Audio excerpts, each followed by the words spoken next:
Bonjour à tous, Simon Vesperini. Voici une vidéo qui va être un petit peu dense, très dense peut-être même, en information, mais elle se veut d'utilité publique. Alors, suis-la bien, prends même des notes s'il faut, je vais te donner ici 5 raisons pour lesquelles il faut que tu prennes des mesures de précaution avec ton épargne. Je suis pas dans l'alarmisme, je te dis pas demain matin, la semaine prochaine, mais je te dis là, on parle de choses sérieuses et probables. Parmi les 5 raisons que je vais te donner, il n'y a pas d'ordre d'importance. Elles sont toutes importantes. Elles peuvent toutes arriver, même certaines paraissent plus lointaines que d'autres. On va voir en dernier point le risque le plus insidieux qui se cache derrière tout cela, mais aussi comment s'en prémunir facilement. Reste bien donc jusqu'à la fin de cette vidéo. Ce premier point, tu sais, on lit pas souvent les lois. Il y a des amendements qui passent, des modifications, des projets de loi, et on lit pas tout, on s'arrête pas sur tout. Et moi, je me suis un petit peu penché sur ce truc-là, et je me suis dit, attends, mais il y a un truc qui va vraiment pas, là. Je vais résumer ici, j'enverrai un email beaucoup plus détaillé à mes contacts privés, si tu fais pas encore partie de mes contacts privés, si t'es pas inscrit, c'est une newsletter qui est gratuite, où justement, je t'informe ce genre de choses. Inscris-toi sans plus tarder, c'est le second lien en description de cette vidéo. Mais pour te résumer, il y a à peu près un an de ça en arrière, à l'Assemblée nationale française, donc, on débattait d'un projet de loi dit de programmation militaire. Ce projet prévoyait de réécrire toute la partie du Code de la défense qui était relative à la réquisition de toute personne physique ou morale et de tout bien et service nécessaires pour y parer. Peut-être que tu l'as entendu parler. Certains d'entre vous en ont entendu parler, m'en ont parlé à l'époque. Mais ça me paraissait bien lointain. Donc le texte nous dit que, il a évidemment été adopté depuis, ne vous inquiétez pas, il a été adopté. Et donc il dit à présent que l'autorité peut ordonner ces réquisitions, donc les réquisitions, on revient à des personnes morales, physiques, mais aussi de tous leurs biens et de tous leurs services nécessaires, en cas de menace actuelle ou prévisible pesant sur les activités essentielles de la nation, la permanence d'institutions de la République, ou, et ça c'est bien, de nature à justifier la mise en œuvre des engagements internationaux de l'État en matière de défense. Comprenez cela si l'armée française devait à intervenir à l'étranger, dans un contexte international. Mais évidemment, au moment où la loi passe, on est très loin de ça en fait. Où est-ce que l'armée française pourrait bien intervenir dans le monde, il y a un an de ça en arrière? Le problème c'est que le gouvernement français, depuis, a réellement considéré que la Russie présentait une menace réelle, existentielle pour le pays, et que on ne mettait aucune option de côté pour aller défendre la liberté et la démocratie, y compris, l'envoi de troupes au sol en Ukraine. Donc, je veux dire, là, c'est assez facile de faire le lien entre les deux, mais je l'avais pas fait jusqu'à présent, et quand je l'ai fait, j'ai voulu le partager avec vous. Ils ont donc prévu une loi pour saisir tout ce qu'il était nécessaire de saisir, y compris l'épargne, les biens, les personnes, les services, pour financer un effort de guerre, d'autres raisons aussi, mais entre autres pour financer un effort de guerre à l'international, donc une intervention militaire à l'étranger. Et depuis, nous avons pris les dispositions, en tout cas nous nous sommes positionnés pour ne rien nous interdire, et éventuellement envoyer l'armée française se battre en Ukraine. Donc ça, c'est une première raison de vraiment faire gaffe, je trouve que ça craint. Une seconde raison, qui paraît là aussi absolument évidente, mais quand on va lire les textes de loi, la concordance entre la situation et ces lois qui ont été promulguées à un moment où on ne savait pas trop pourquoi, on voyait pas trop le truc venir, en fait, là je vais rien t'apprendre. En France, plus ça va, moins ça va. Je veux dire, d'un point de vue des finances du pays, plus ça va, plus on prélève de l'impôt, plus on lève de l'impôt. On a levé en 2023 un niveau record d'impôts. La France n'a jamais levé autant d'impôts par le passé et elle est devenue le premier pays du monde à lever le plus d'impôts. Pour autant, tu peux le constater, comme vous pouvez le constater, en France, ça va de moins en moins bien. On a de plus en plus de mal à financer l'éducation, à financer les hôpitaux, à financer la police, à financer l'armée, elle aussi on en parlait juste avant, à financer l'entretien des infrastructures, à financer les retraites, à financer tout en fait. Mais le problème est que, où ça nous mène tout ça? Plus ça va, plus on vous prend de l'argent pour financer le système qui est de moins en moins financé. Alors la résultante, c'est que les agences de notation internationale, vous savez, celles qui donnent une note à la dette française, aux obligations d'État françaises, baissent la note. Qu'est-ce que ça a pour conséquence? Quand une agence comme Fitch, par exemple, ou Moody's, ou Standard & Poor's, qui sont les 3 agences principales de notation au monde, quand elles donnent une plus mauvaise note à la dette française, ça veut dire que l'État, qui produit de la dette, qui vend des obligations d'État pour se financer, pour te la faire courte, ces obligations, elles rapportent moins à l'État. Donc ça veut dire qu'on est de plus en plus endetté, que l'on vend de plus en plus de dettes qui rapportent de moins en moins, que l'on lève de plus en plus d'impôts pour essayer de surnager et que ça ne marche pas dans tous les cas. Alors là, eh bien, il y a des députés, comme Madame Sandrine Rousseau par exemple, qui ont des solutions assez évidentes, assez trouvées. On sait que la France est l'un des pays au monde où les gens ont le plus d'épargne. Oh, les méchants. La France est un des pays où il y a une épargne qui nous permettrait très bien de reprendre la main sur notre dette. Aujourd'hui, ça n'est pas... À contraindre les épargnants ? Totalement, absolument, absolument. Rassurez-vous, tout a été prévu. Grâce à la loi Sapin 1 et grâce à la loi Sapin 2. On va pas aller trop loin dans les détails, je veux pas vous gonfler avec. En cas de nécessité, en cas exceptionnel bien sûr, eh bien on pourrait prélever tout à fait légalement l'épargne des Français sur leur compte en banque. La loi Sapin 2, bien elle prévoit qu'on peut bloquer les retraits en euros, parce que oui bien sûr, demain, s'il y a un problème pour financer le pays, pour financer la dette, un petit peu comme ce qu'il y a là à l'heure actuelle, mais en pire. Eh bien, si vous savez qu'il y a la loi Sapin 1 qui prévoit que l'on vienne prélever votre épargne sur vos comptes, ben vous allez vouloir la retirer, cette épargne. Donc à ce moment-là, ben on a la loi Sapin 2, qui peut activer un mécanisme de blocage des retraits de 3 à 6 mois, qui laisse le temps, en fait, de prélever sur les comptes. Ouais, parce que sinon, vous n'êtes pas fair play, On veut vous prendre de l'argent et vous le retirez avant qu'on le prenne, ça sert à rien donc d'avoir la loi Sapin 1. Donc la loi Sapin 2 vient régler le problème. Mais si tu es pas encore convaincu, là, qu'il faut que tu mettes des choses en place pour préserver ton épargne, je vais te parler de quelque chose duquel on n'a plus trop parlé, alors que c'est pire que quand on en parlait. L'an dernier, cette chaîne, on a parlé des risques de faillite bancaire. Puis après, on n'en a plus parlé.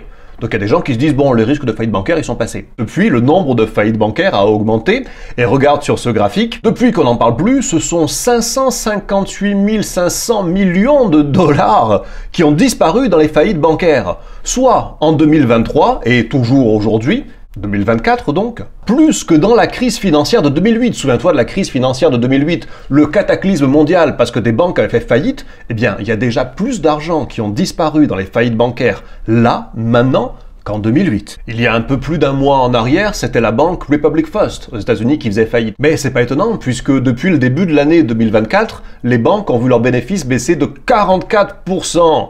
Et ne te dis pas, moi mon argent il est pas dans ces banques-là donc je suis en sécurité. Le système bancaire il est imbriqué, d'ailleurs on l'a bien vu en 2008. C'est une banque aux États-Unis qui fait faillite et toi t'en prends plein la gueule en France. Parce que le système bancaire mondial, surtout dans des pays aussi interdépendants que des pays européens vis-à-vis des États-Unis, il est évident que une réaction comme ça produit une réaction en chaîne. Mais c'est pas fini, pas plus tard que ce matin, la FDIC, qui est la Federal Deposit Insurance Corporation of the United States of America, nous rapportait que 63 nouvelles banques étaient sur la brèche, étaient en fait au bord de l'effondrement. Brink of insolvent collapse, donc vraiment... on the brink of insolvent collapse. Tu vois ce que je veux dire, j'ai du mal à traduire comme ça à la volée. Une quatrième raison, et celle-là, là aussi, peut-être que si on n'en parle pas, on l'oublie, mais c'est que l'euro numérique est dans les tuyaux. Qu'est-ce qui va se passer quand l'euro numérique sera la monnaie en circulation? Bien que tu le veuilles ou non, tes euros, qui d'une façon sont déjà numériques aujourd'hui, mais sont dans les systèmes informatiques des banques, vont se trouver transformés automatiquement, convertis automatiquement en crypto-euro, en euro numérique, mais cette fois-ci sur la blockchain européenne, sur l'Eurochain. Ça veut dire que, à Bruxelles, ils auront accès à tout sera enregistré dans la blockchain, mais ça veut dire aussi que tu auras un contrôle comme potentiellement jamais dans l'histoire. Ça veut dire, et là j'écoutais Charles Gave l'autre jour, vous savez que je suis pas toujours très copain des collapsologues, même si voilà, je trouve que c'est quelqu'un de tout à fait respectable et respecté d'ailleurs. Je sais que beaucoup d'entre vous l'écoutent avec de l'intérêt, et il disait quelque chose que je trouvais vraiment amusant et intéressant et fort probable. C'est que plus tard à l'avenir, quand on aura l'euro numérique, quand tu auras tes euros numériques, tu n'auras pas le choix, tes euros seront convertis en euros numériques, tu n'auras pas le choix. Eh bien, tu auras ton empreinte carbone, et puis on va dire, mais tu es descendu déjà cette année 3 fois dans le sud de la France. Donc quand tu vas vouloir remettre de l'essence dans ta voiture pour y aller, ça va bloquer tes crypto-euros, tes euros numériques, ils vont pas fonctionner. Mais quand tu vas aller au supermarché, et que tu vas reprendre une côte de bœuf, eh ben on va te dire, mais là, des côtes de bœuf, ce mois-ci, tu en as déjà assez eu. Donc ça marche plus, tu peux pas payer avec, tu peux pas l'acheter, tu en as déjà suffisamment acheté. Donc tu iras manger des insectes, ou un steak de soja, tiens. Parce que le soja et les insectes produisent moins de méthane que les vaches. Mais pour finir, je vais te donner l'argument massu. Celui qui est vrai depuis la nuit des temps, depuis que les États ont commencé à battre monnaie. Quand on émet une devise, quand des banques en ont la détention. N'oublie jamais, je le répète, n'oublie jamais que quand tu laisses ton argent à la banque a une dette vis-à-vis de toi, mais ça devient son argent. Et il y a un contrat entre elle et toi qui fait qu'elle a une dette du montant de ce que tu as déposé vis-à-vis de toi, mais ça devient son argent. Quand des institutions, un État, des banques, peu importe, ont le droit de décider ce que tu vas faire de ton argent, quand est-ce qu'on te le donne? Est-ce que tu as une raison valable de le retirer? Est-ce qu'au vu de telle loi ou telle loi, la loi Sapin 2, tu peux le retirer? Mais aussi, donc ça c'est ton droit de disposer de ton patrimoine, de ton argent, mais aussi, ils en maîtrisent la valeur. Quand la Banque Centrale Européenne augmente les taux d'intérêt, eh bien elle fait augmenter la valeur de l'euro vis-à-vis d'autres monnaies, parce que bien il devient plus intéressant de détenir de l'euro parce qu'il rapporte plus, et donc plus de gens veulent le détenir, et la valeur de l'euro et de n'importe quelle autre monnaie fiduciaire va augmenter. Mais quand ils ont besoin de renflouer des États ou de se renflouer eux-mêmes, et qu'ils impriment plus de monnaie, plus d'unités de cette monnaie, eh bien c'est la valeur de ce que tu détiens sur ton compte qui se trouve impactée. Donc ça veut dire que les banques décident de ce que tu peux faire ou pas avec ton argent. On décidera d'autant mieux à l'avenir avec l'euro numérique, mais on décide aussi de la valeur de ton argent, c'est-à-dire de ton pouvoir d'achat. On peut l'augmenter ou le baisser, juste en changeant des taux d'intérêt, en imprimant, en augmentant la masse monétaire ou en réduisant la masse monétaire. Alors là, je sais que ça a été beaucoup d'infos, et franchement, si avec ça t'es pas convaincu qu'il faut prendre des mesures, qu'il faut prendre ses précautions, alors je sais plus quoi dire. Par contre, tu peux me dire, ouais mais comment je fais pour me mettre à l'abri? Tu dis, j'ai qu'à investir dans l'immobilier. Non. Non, je te dis de suite, non. Parce que s'il y a bien quelque chose qui est très saisissable, parce que c'est encore moins mobile que ton argent à la banque, c'est l'immobilier. L'immobilier, on te le taxe tant qu'on veut, on te le prend quand on veut. On te met les normes que l'on veut dessus, on t'oblige à faire des travaux dessus. L'immobilier, si tu veux te mettre à l'abri, non. Une autre chose, ça serait les métaux précieux, l'argent ou l'or. Mais sache qu'en France, il est interdit de détenir des métaux précieux anonymement. Donc quand tu achètes de l'or ou de l'argent, eh bien on sait que tu l'as acheté, on sait que tu l'as. Et donc on sait qu'on peut te le prendre, on sait où il est. Et t'as pas le droit de partir de France avec, il faut que tu déclares que tu vas sortir du territoire avec, et à ce moment-là, bien ils décideront si tu as des taxes à payer ou non, si tu as le droit de sortir ou non. C'est pas une solution non plus. Une autre solution que l'on pourrait imaginer, ça serait d'ouvrir des comptes à l'étranger et de détenir des devises dans d'autres pays. Et c'est là que toi tu as envie de dire oui mais j'ai qu'à ouvrir des comptes dans des pays qui sont pas des pays de l'Union Européenne ou des pays de l'OCDE. Et il y a des gens qui disent oui moi je mettrais mon argent en Russie, moi je mettrais mon argent à ce que tu veux. Écoute, quand tu n'es pas citoyen d'un pays et qu'il y a des problèmes majeurs, ils ont encore moins quelque chose à faire de toi. Parce que demain, la France établit un contrôle d'échange ou une saisie de l'épargne des Français, tu as 70 millions de personnes qui vont râler. Mais demain, la Russie ou la Chine, ou ce que tu veux, n'importe quel pays au monde, décide de saisir l'épargne des Français, t'as combien 300 types qui vont râler, 3000, ils s'en foutent pas mal. Et moi je l'ai connu, tu sais, une époque où il y avait des gens qui disaient non mais je vais vendre tous mes euros, je vais tout ramener au Bélarus parce que c'est en sécurité. Et qu'est-ce qu'ils ont fait? La guerre a commencé et ils ont, du jour au lendemain, sans prévenir, décidé que quand tu es étranger dans le pays, si tu veux retirer ton argent de ton compte, t'as 50% de frais à payer. Alors après c'est passé, après c'est parti, mais en attendant tu t'es trouvé dans cette situation, là si tu avais besoin de ton argent, t'en donnais la moitié pour pouvoir prendre la moitié qui restait. Donc c'est un exemple que j'ai vécu, ne pense pas que ailleurs dans le monde, c'est la sécurité pour toi, pour ton épargne et ton argent, que en France, que l'Union Européenne c'est le danger, c'est le méchant et ailleurs c'est forcément les gentils. Non, toujours pas. Alors Simon, mais je fais comment? Eh bien la solution a été apportée par Satoshi Nakamoto quand il y a eu la grosse crise financière bancaire de 2008 où des gens ont perdu leur argent dans les faillites bancaires. Cet homme ou ce groupe de gens sont venus avec une solution. Cette solution, c'est la décentralisation. Cette solution, c'est une devise, une valeur qui n'est régulée par personne, sur laquelle personne ne peut intervenir, sur laquelle personne ne peut prendre aucune décision. Pas un État, pas une banque centrale, pas un État fédéral comme l'Union Européenne, quelque chose qui n'est pas émis ou créé par une société, quelque chose qui te permet d'être le seul à détenir la valeur, le seul à pouvoir la transférer à qui tu veux, quand tu veux, d'un bout à l'autre de la planète. C'est la seule valeur qui va te permettre de transférer tout ce que tu veux, à qui tu veux, en n'ayant rien à dire à personne. On peut pas en imprimer plus que 21 millions, parce que c'est programmé, prévu pour être maximum à 21 millions, donc il n'y aura jamais le problème de la dévalue que tu connais sur toutes les monnaies fiduciaires, que ce soit l'euro, le dollar, le franc suisse, tout ce que tu veux. Et surtout, comme je le disais précédemment, eh bien c'est une valeur que tu peux détenir toi et toi seul, parce que tu as dessus une clé privée, parce que tu peux créer un coffre-fort qui est numérique, qui est dans la blockchain, la fameuse blockchain, dont toi seul as l'accès. Et c'est aujourd'hui une sorte de cadeau des cieux, hein.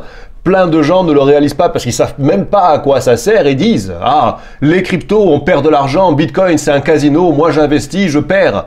C'est pas fait pour ça. Tu peux spéculer avec, tu peux investir dessus, mais ce n'est pas fait pour ça. Bitcoin, c'est la monnaie des gens. C'est pas celle des États, c'est pas celle des banques, c'est celle des gens. Même si des banques de plus en plus détiennent du Bitcoin, même si des États de plus en plus détiennent du Bitcoin, récemment, et on va jusque là, c'est fou, Donald Trump proposait d'augmenter les réserves de Bitcoin dans les fonds fédéraux des États-Unis pour régler le problème de la dette du dollar. Donc on arrive à des choses merveilleuses, fabuleuses, impensables jusqu'à récemment. Cela dit, ils en détiennent, ils ne le maîtrisent pas. Et il y a encore Jean-Claude dans sa chambre, quelque part au fin fond de l'Ardèche, qui dit « Ouais, mais personne ne comprend, si ça monte, ça descend, c'est un scam, tu perds de l'argent, c'est un casino. » Non. Tu peux spéculer avec, comme tu peux spéculer sur le cours de l'or, du blé ou le cours d'une entreprise cotée en bourse. Oui, tu peux, mais c'est pas fait pour. Apple n'est pas fait pour que tu spécules dessus et le blé non plus. Et Bitcoin non plus. Bitcoin, il est fait pour te rendre ta liberté et te mettre à l'abri de toutes ces institutions-là. Alors, je te la fais court.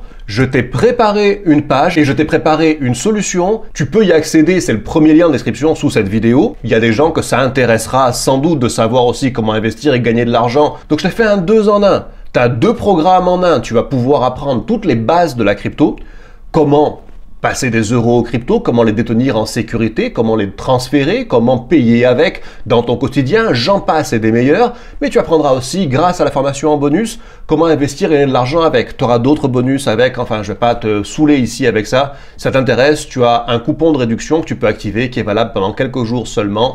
Premier lien en description de cette vidéo. Je vous remercie à tous de votre visionnage. Si ce genre de format où vraiment on va chercher les problèmes et on va alerter, en fait je fais un petit peu le lanceur d'alerte ici.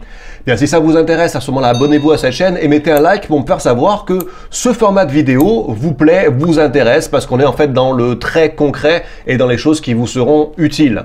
Merci à tous, je vous dis à la prochaine vidéo. Ciao.